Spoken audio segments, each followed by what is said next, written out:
trip.com, first open the app. Once it opened, click on the train. Choose your departure and destination. Then click on single, return, open return, or flexi seasonal tickets, which now I'm gonna check for open return ticket.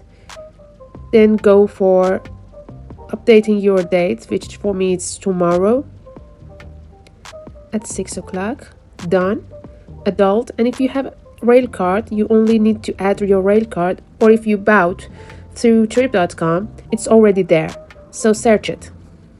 And you will see the tickets here. You can grab this, whatever you want. And if you just chose the open ticket, you can use it anytime that you want.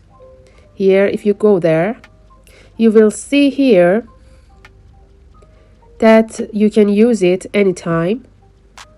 In the note, you will see the suggested route for you. Sometimes this might be the only route you can use with your ticket. You have to always check here. If it, for example, for this specific ticket, it said off-peak day return, which means that your ticket is cheaper and you can't use it during peak times.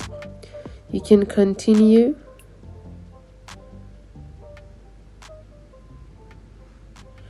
And then after you choose your payment method and click on pay, your purchase will be done.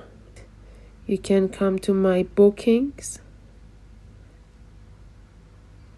go to your ticket, specific ticket that you bought, and you will see this ticket collection code that you can use in the machine.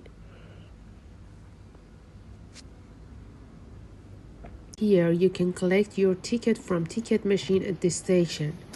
Here, first touch the screen, go to collect prepaid tickets, insert your code and print your ticket. That's it. For more tips and tricks for newcomers to London, please click subscribe this channel and like this video.